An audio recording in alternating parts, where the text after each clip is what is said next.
The sinking of the heavy cruiser USS Indianapolis is a well-known story.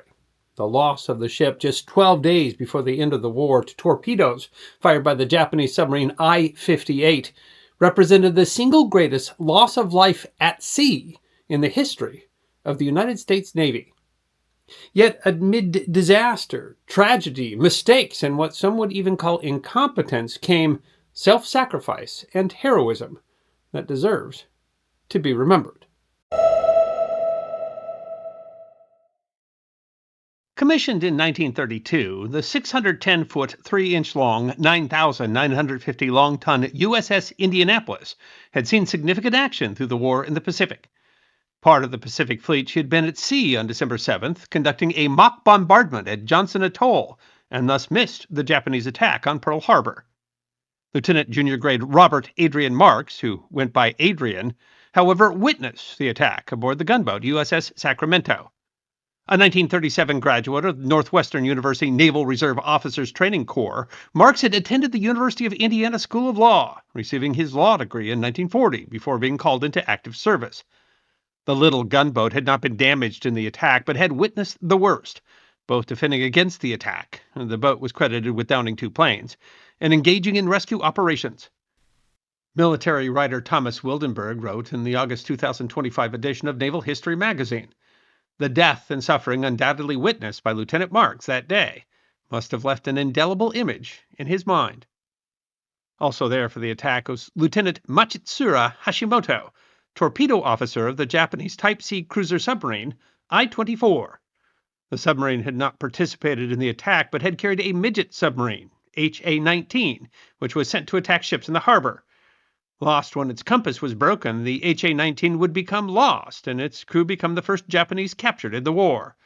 Lieutenant Hashimoto would have witnessed a final ritual for the 2-person crew, and would have assumed their loss when the HA-19 failed to return. In the aftermath, USS Sacramento began patrolling the Hawaiian Sea frontier, while Indianapolis was part of the task force seeking the Japanese aircraft carriers that had carried out the attack. Indianapolis returned to Pearl Harbor on December 13th, and by February was already in action in the New Guinea campaign. Indianapolis would be involved in numerous actions throughout the theater. Marks, on the other hand, had chosen a change in direction. In 1942, he requested to attend Naval Flight School and earned his wings as a naval aviator. In March of 1945, Indianapolis was engaging in the pre-bombardment preceding the invasion of Okinawa, her 10th major operation of the war, when she was struck by a Nakajima Ki-43 kamikaze. The plane itself missed the ship, but its bomb did significant damage. Margaret Dudley, an associate curator at the National Museum of the Pacific War, writes on the museum's website, "Although Indy suffered a list, her crew managed to dog or seal the ship's hatches to prevent flooding. 9 people were killed in the attack and given a burial at sea. After a brief emergency patch-up at Kermaretto off Okinawa, Indy limped back to the United States on her own power for repairs." Little could the Japanese pilot, nor the ship's crew, know the sequence of events that would follow. In San Francisco's Mare Island shipyard, the ship underwent a complete overhaul. There, many of her crew had finished their enlistments, and others were transferred. The ship received a large complement of some 250 sailors, nearly a quarter of her crew, straight out of boot camp, young men unfamiliar with the ship. Typically, there would have followed a period of training, but there was no time. Dudley writes, "While repairs were underway, the cruiser was chosen for a top-secret mission." That mission was, of course, to deliver critical parts of the Little Boy atomic bomb to the island of Tinian, from which the B-29 Enola Gay would carry on the mission that would change the world and ultimately end the war. There was nothing particularly special about the choice for Indianapolis to carry the bomb. Dudley notes, "The Indianapolis was chosen simply because she was available at the time, and no one on the ship knew what their mysterious mission really was." The mission was critical, and Indianapolis would leave without the usual time to train her new recruits. The ship departed San Francisco on July 16th and arrived with her cargo via Pearl Harbor on July 26th. Most of the crew were still unaware of the mission that they had just performed, nor what it would mean for the war. But Captain Charles Butler McVeigh III, a 1920 graduate of the United States Naval Academy, was still concerned about his crew. Dudley writes, "From Tinian, Indy traveled to Guam, where Captain McVeigh hoped to secure some training for his crew. Many of the men were brand new and in desperate need of training that had been put off by their hasty departure from California. Guam no longer offered the training McVeigh wanted, but the captain was assured that arrangements would be made for the gunnery practice upon their arrival at Leyte. Indianapolis was quite used to traveling without an escort, having done so many times, but the captain asked the island's commander if there happened to be other ships traveling to Leyte at the same time. No other ships were. Indianapolis had 1,195 officers and men aboard when she set sail for Leyte. There would, of course, be controversy regarding what came next. Dudley writes the ship had been zigzagging, a maneuver designed to avoid torpedoes since Guam. Previously assured before departure that there was no submarine activity in the area of Indy's route, Captain McVeigh ceased zigzagging on the night of 29 July due to poor visibility. Eventually that decision would be questioned, but in any case there was in fact an enemy submarine along the route. Mochitsura Hashimoto had, by then, been promoted to lieutenant commander and given command of the cruiser submarine I-58. He encountered the Indianapolis in the Philippine Sea, almost midway between Guam and Leyte, initially misidentifying the ship as a New Mexico-class battleship. Just after midnight on July 30th, Hashimoto fired a spread of 6 torpedoes. 2 would strike Indianapolis. The website of the National World War II Museum explains, the first torpedo blew the bow off the ship, while the second struck nearly amidships near the powder magazine. The resulting explosion literally split the ship to the keel, knocking out all power and causing her to sink by the bow rapidly. Dudley writes, aboard the cruiser, the explosions rocked the ship. Men were thrown from their bunks, tossed across a room, or jolted 15 feet in the air by the force. One man, who had abandoned the hot and stuffy interior to sleep on deck near the front of the ship, said that the bow practically fell away in an instant.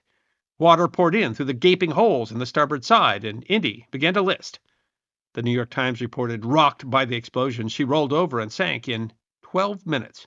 Some 400 men were lost outright, but 800 others scrambled into the water as SOSs were radioed. No one ever heard the distress calls, so far as is known. And because of slip-ups and bureaucratic lapses, Navy commanders would not think to look for the Indianapolis even when it had become officially overdue at Leyte Gulf, the Philippines. The survivors would spend 5 days in the water, without the Navy even knowing the ship was lost.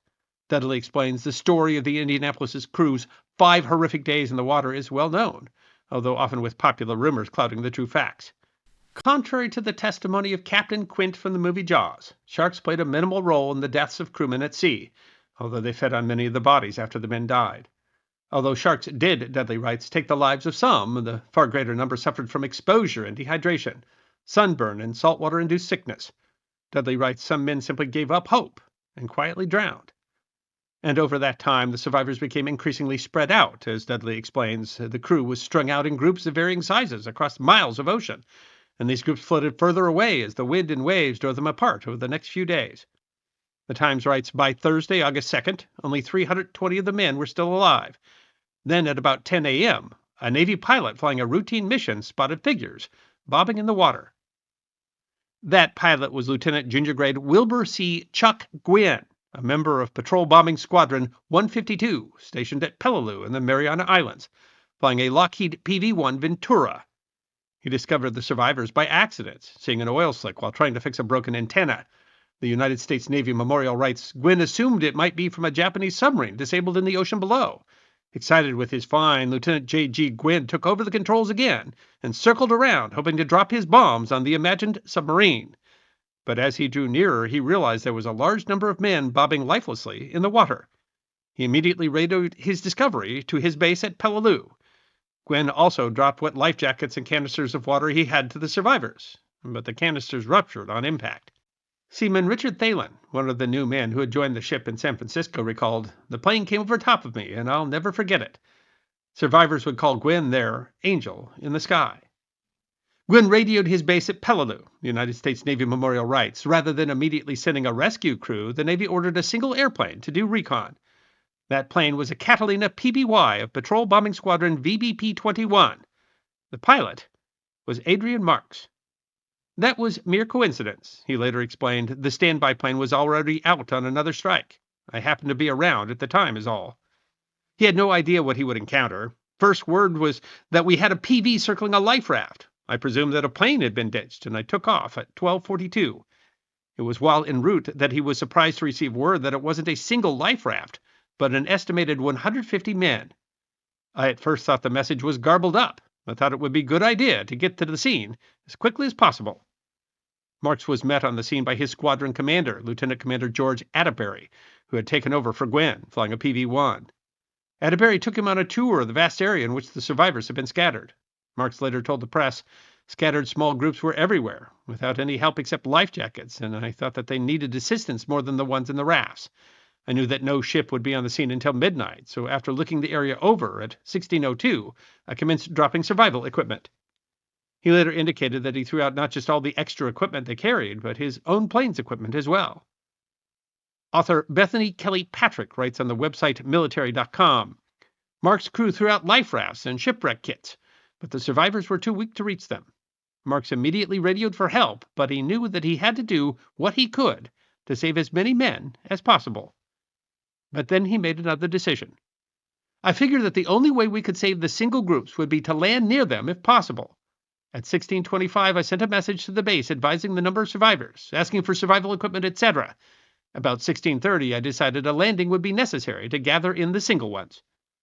This was a problem, as Daniel E. Moore Jr. writes on the website Northwestern's Heroes. Standing orders prevented Catalina pilots from attempting open-sea landings due to the inherent dangers. Catalinas were designed to operate on protected waters, harbors, rivers, coastlines, with a surface chop of water below 4 feet. Wildenberg explains, landing on the open ocean was considered extremely dangerous and was universally discouraged because of the hazard to the crew. If it was not performed correctly, it could have disastrous results, leaving the crew injured, dead, or in need of rescue themselves. For that reason, there was a standing order against landing in the open ocean." Marks knew the risk, but he didn't make the decision without consulting his crew. Patrick writes, after polling his crew, all of whom assented to the landing attempt, Marks set down the Dumbo amid 12-foot swells. When he was questioned whether this was his first open-sea landing, he said simply, "Yes." It was as rough as might be expected. An area for landing was selected with the purpose of picking up the most survivors, and Commander Atterbury was to fly above me to assist in this. At 17:05, a power stall was made into the wind. The wind was due north, swells about 12 feet high. The plane landed in 3 bounces, the first bounce being about 15 feet high. It didn't occur without damage. He recalled, immediately after landing, a survey of damage done to the plane exposed rivets pulled loose and some seams ripped open. My plane captain and navigator effected emergency repairs, plugging rivet holes with pencils and stuffing the seams with cotton. The radio compartment took on water slowly and would have to be bailed out during the night. 10 to 12 buckets of water per hour. The hull of the ship survived very well. He and Atterbury worked together to locate survivors. He recalled, it was very difficult to see good because of the high swells, and without a doubt we would have missed many if it hadn't been for Commander Atterbury directing our actions. It was not an easy task, taxiing the large Catalina through the swells. We tried to bring the survivors close to the port side and throw a life raft to them. Considerable difficulty was had because of the speed of the plane taxiing, and the survivors were dragged through the water. We had to cut the plane's motors quite a few times, and considerable time was lost in starting and stopping. The men were exhausted. The survivors could not help themselves very much, as most of them were weakened terribly and could not grab the ladder and climb up by themselves. Further difficulties were caused by the fact that the men were burned, and every time we grabbed them, it caused extreme pain. Some of them had broken arms, legs, etc., and extreme care had to be used in handling them. They put men in every available spot, finally placing them on the wing covered in a parachute. They issued as much water as they had. When it grew dark, several shouts for help were heard nearby, and my radio man and another crewman volunteered to go out in a rubber boat to pick them up. I wished them good luck, and they cast off. It wasn't long until they were back with 2 additional men. We had long since dispensed with the last drop of water, and scores of badly injured men were softly crying with thirst and with pain. And then far out on the horizon, there was a light. The first ship, the destroyer escort Cecil J. Doyle, arrived just before midnight. They dispatched a motor whaleboat with a doctor and first aid party and commenced transferring survivors. Due to the heavy swells, the process was difficult. Patrick writes, the heroic crew pulled survivor after survivor aboard the seaplane, placing them in 2 and 3 deep in all available compartments, and when those were full, tying them to the wings with parachute cord. All in all, Marks and his men rescued 56 near wraiths from the sea. Only 316 members of the crew of USS Indianapolis were rescued, and all of them likely would have perished were it not for their angels in the sky. Marks determined that his battered Catalina was simply not able to take off anymore after the rough landing and the jostling from the transfer of the wounded. It had to be abandoned, was sunk by the crew of the Doyle. Adrian Marks, whom Wildenberg called the forgotten hero of the Indianapolis disaster, was awarded the Distinguished Flying Cross. The New York Times said of Adrian Marks, he had been ordered never to set down on the high seas. But on what he remembered as a sun-swept afternoon of horror, he disregarded his orders, risked his life and the life of his 8 crewmen, and began a dramatic mass rescue, following the worst disaster at sea in U.S. naval history. Adrian Marks passed away on March 7th, 1998, at the age of 81.